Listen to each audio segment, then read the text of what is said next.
আসসালামু আলাইকুম ভিউয়ার্স, আশা করি আপনারা সবাই ভালো আছেন। ফিরে এলাম আপনাদের মাঝে আরও একটি নতুন ভিডিও নিয়ে।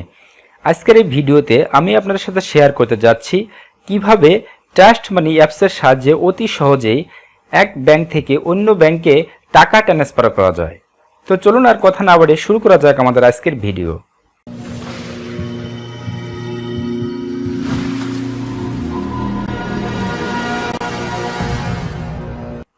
এই জন্য প্রথমে আপনাকে আপনার অ্যান্ড্রয়েড সেটে থাকা ট্রাস্ট মানি অ্যাপসটি ওপেন করতে হবে।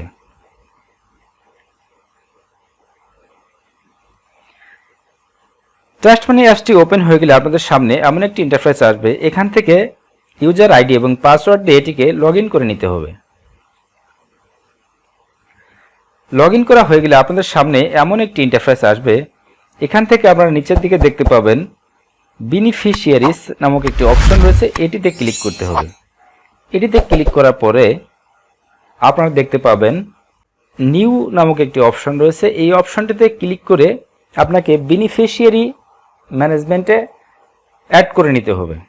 এজন্য প্রথমে আপনাকে এখানে সিলেক্ট বেনিফিশিয়ারি টাইপ এটাতে ক্লিক করতে হবে। এটাতে ক্লিক করার পরে আপনি কোন ব্যাংকে টাকা ট্রান্সফার করতে চান, অর্থাৎ আপনি ট্রাস্ট ব্যাংক, আপনি যদি চান যে ট্রাস্ট ব্যাংকের মধ্যেই আপনি টাকা ট্রান্সফার করতে চান, তাহলে এখান থেকে দুটি অপশন রয়েছে, এই অপশনটির একটি আপনাকে বেছে নিতে হবে। অর্থাৎ আপনি যদি trust bank to trust bank transfer করতে চান তাহলে উইদিন ব্যাংক বেনিফিশিয়ারি এটাতে ক্লিক করতে হবে। আর আপনি যদি চান যে আদার ব্যাংক অর্থাৎ ট্রাস্ট ব্যাংক ব্যতীত অন্য কোনো ব্যাংকে টাকা ট্রান্সফার করতে চান তাহলে আদার ব্যাংক বেনিফিশিয়ারি নামক এই অপশনটিতে ক্লিক করতে হবে।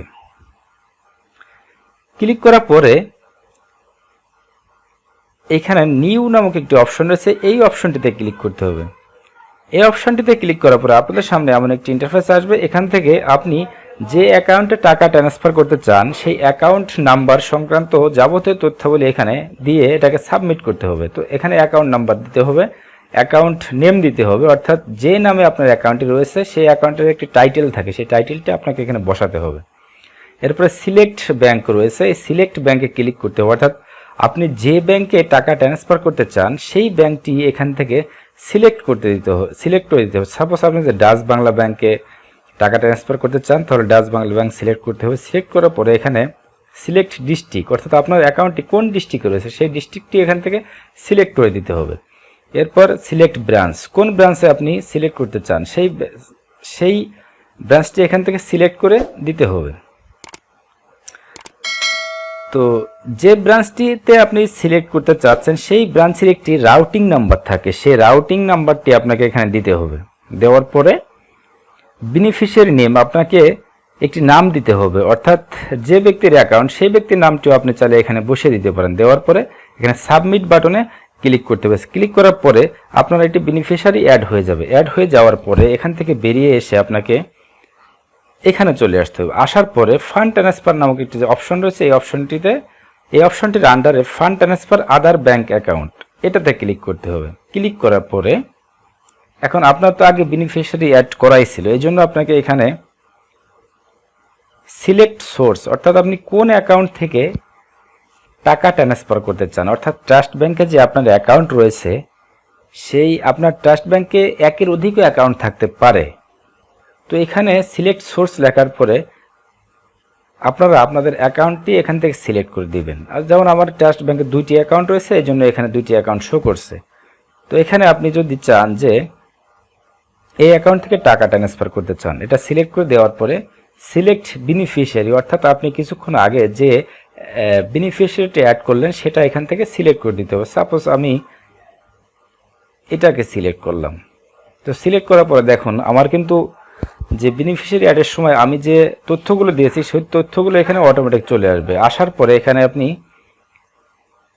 টাকার অ্যামাউন্ট বসাতে হবে, আপনি কত টাকা পাঠাতে চান সেই অ্যামাউন্টটা এখানে সিলেক্ট করে দিতে হবে। আর এখানে নিচের দিকে দেখতে পাবেন ন্যারেশন নামক একটি অপশন রয়েছে, এখানে আপনি চাইলে যে কোনো একটি অক্ষর বা একটি নাম লিখে দিতে পারেন। দেওয়ার পরে SMS অথবা ইমেল নামক যে একটি অপশন রয়েছে এটি যে কোনো একটি আপনি সিলেক্ট করতে হবে। সিলেক্ট করার পরে, কারণ এখানে আপনার SMS সিলেক্ট করলে বা ইমেল সিলেক্ট করার পরে আপনাদের ওই ইমেল বা মোবাইল নাম্বারে একটি OTP যাবে, সেই OTPটি এখানে অটোমেটিক চলে আসবে। ওটিপি দেওয়ার পর সাবমিট বাটনে ক্লিক করতে হবে। সাবমিট বাটনে ক্লিক করার পরে আপনাদের সামনে এমন অ্যাটেনশন দেখাবে, অর্থাৎ আপনার টাকাটা ট্রান্সফার করলে 24 ঘন্টার মধ্যে অর্থাৎ 1 ওয়ার্কিং ডের মধ্যে এই টাকাটা ওই ব্যাংকে ট্রান্সফার হয়ে যাবে। এখানে ওকে বাটনে সিলেক্ট করতে হবে।